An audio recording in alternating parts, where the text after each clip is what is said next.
President Zelensky, it's Kasia in Warsaw. I hope you can hear the huge round of applause that your words have brought about, echoing through this room as all the people here are supporting what Ukraine is doing. And you are talking about the future of Ukraine, but we know that right now, Russia is really ramping up every night its attacks across Ukraine. Our condolences, as always, for your loss.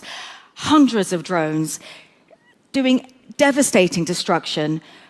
President Zelensky, remind the international community, you have the world's ears here in this room. What does Ukraine need? What weaponry do you need to keep your skies safe?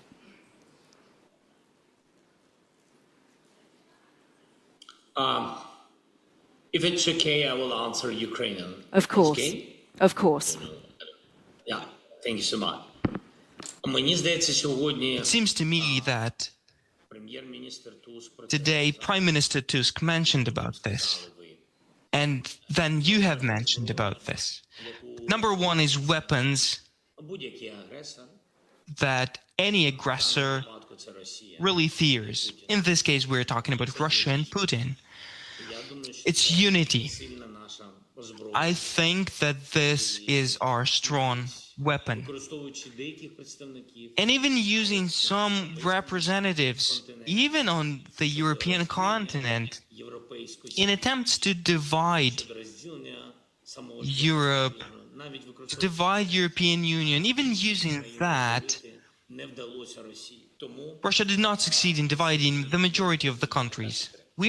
That's why we are strong, and that's why Ukraine has such support.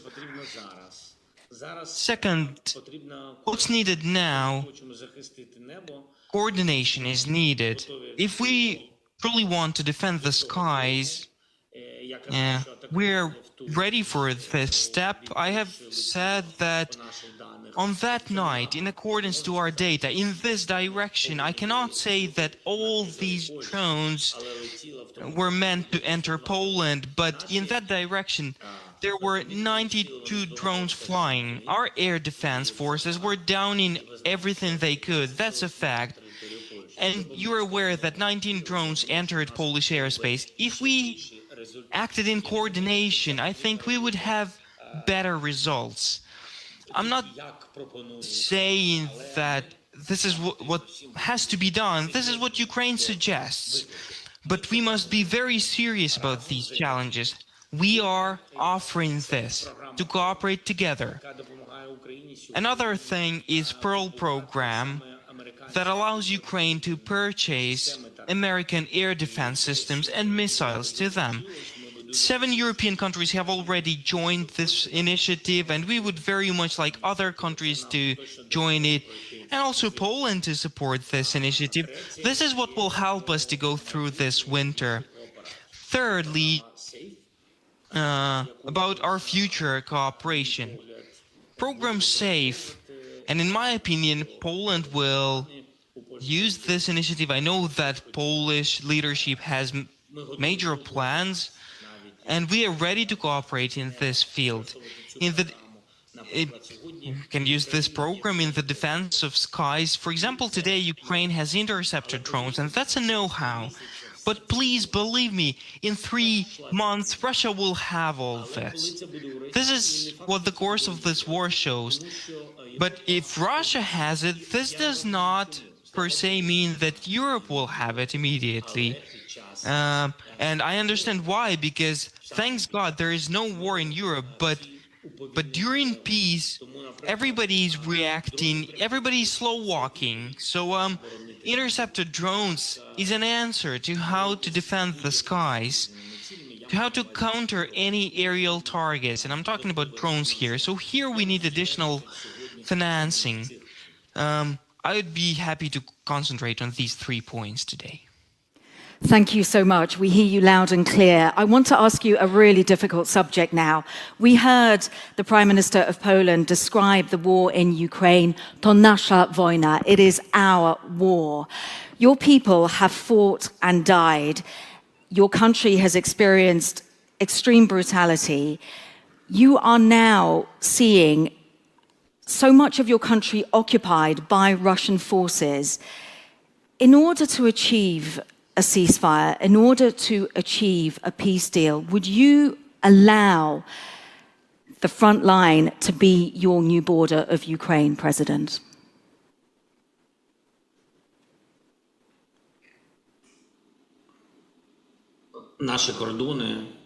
Our borders are defined in our constitution. Everybody knows Ukrainian borders that were recognized by all countries in the world and by international law. As regards the contact line or the front line, where the hostilities are taking place, we can move to diplomatic track from this line. This is the line where the leaders can agree on ceasefire and the teams could start their work on the plan to end the war. This is what is possible, but Russia will not be drawing new borders in Ukraine.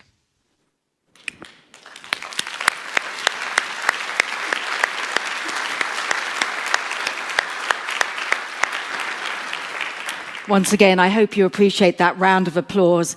Everybody in this room agrees with you, sir.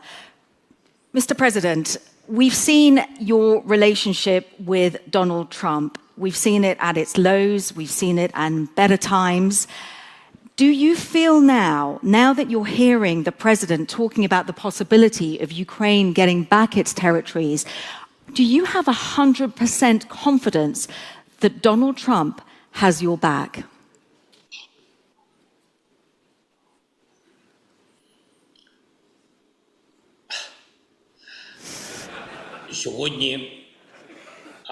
Today, President Trump, as his rhetoric's changed, the signals have changed and the attitude to Ukraine and security in Europe have changed.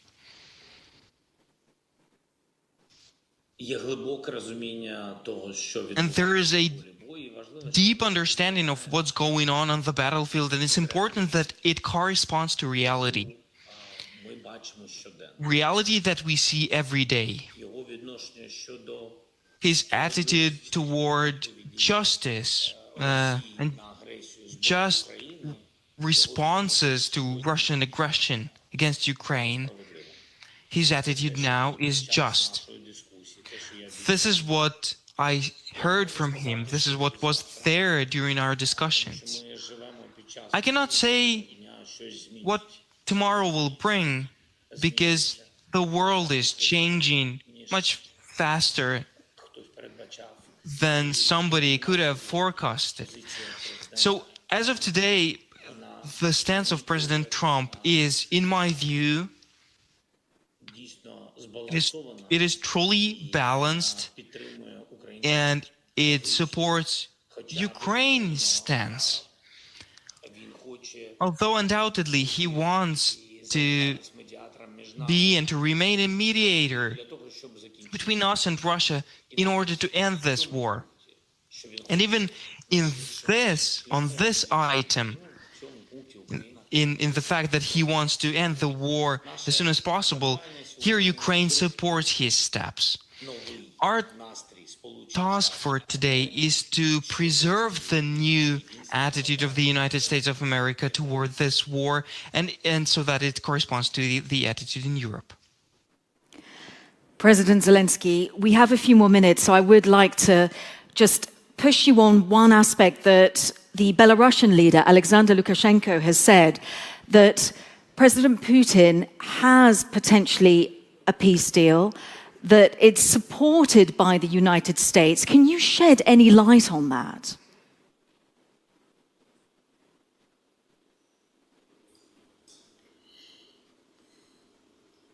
It's difficult for me to react to what's being said by Lukashenko. Honestly, he lives in his world. He built it this way, isolated himself. He's been living for 3 decades in this house, the house that he built, but this is the house of the size of the country. but I'd want him to remember that his country is independent. He lives in his world, but sometimes Putin pays a visit to this world, and they chat about something. Two quite old men, so it's difficult to comment. Let him talk. Thank you, sir. A ripple of laughter through the room and a round of applause. So recently I had the privilege of speaking to some Ukrainian children who were returned from Russia. I know that for the First Lady this is incredibly important. We have generals, we have seasoned warriors amongst us here in this room. We have the people that put together policy, but remind us of the nearly 20,000 Ukrainian children who are kept within Russia. How do we get them back, sir? Recently, on the sidelines of the UNGA, we had an important summit on bringing back our children. A clear registry is needed, registry of children, and we're working on that, but it's very difficult to find information in Russia about where our children are. Some of them are on the temporarily occupied areas. Thousands of them have been abducted to Russia. So where are they?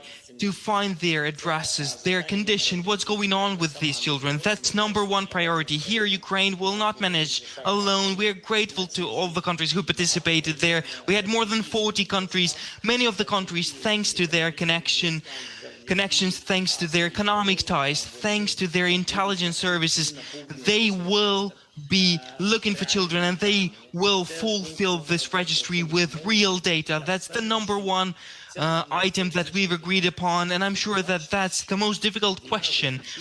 You will see that the war will end, certain questions will be settled, but the issue of children is not for days or months. It's the question for years to come, unfortunately. But I must state this, because here we're talking about tens of thousands of children, and Russia has been hiding them in various ways, definitely illegal ways. So it's very difficult to find them. So the question of registry, the question of bringing them back is very difficult.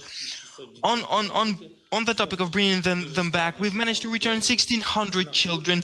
It was very difficult to find them, but we found them. And then thanks to political agreements with different countries, from different continents, by the way, we succeeded in bringing one child here, one child there, and then 1,600 may sound like many, but in comparison with how many we have not returned, that's, well, it's not a full result. We feel the passion with which you speak on this, and thank you so much. It's such a sensitive topic, and like I say, I met some of those children who have been returned. Their experiences, no child should go through that. Sir, just as a final thought, you mentioned that the encroaching into international airspace by whether it's the drones of Russia or the jets of Russia, you feel that there is a possibility of a Russian attack on another nation. What more can you tell us about it? What information do you have? Which nation do you perhaps know this could be?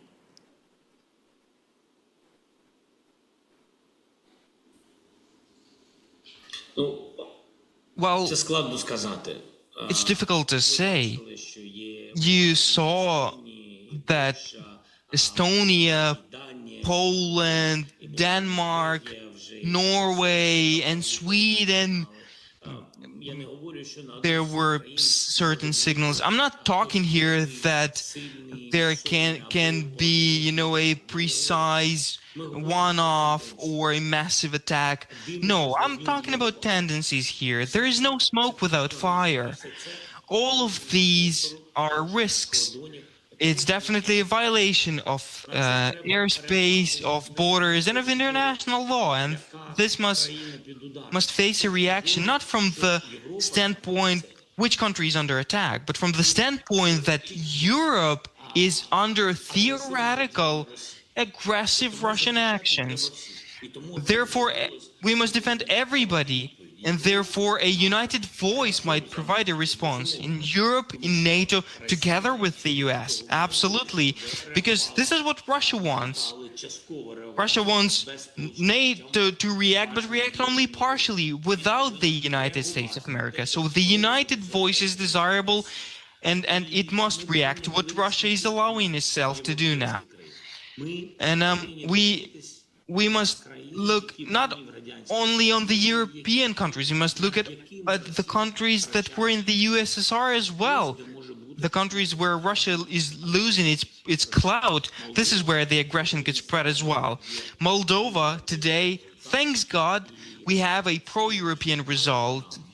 Kudos to them. President Maya Sandu did a very good job there, because there have been many risks, and probably some risks remain there, but it's good that the population demonstrated where they want to go and which future they foresee for them. I think that there are also risks in the direction of Kazakhstan and many others. I cannot say what's there on Putin's mind, which is why I'm saying that we must be prepared to defend ourselves and to look where Putin could go. Volodymyr Zelensky, you understand, I had to ask. President of Ukraine, thank you so much for joining us at the 12th edition of the Warsaw Security Forum. Slava Ukraina. Героям слава. Thank you so much. Glory to heroes. Thank you so much. Goodbye.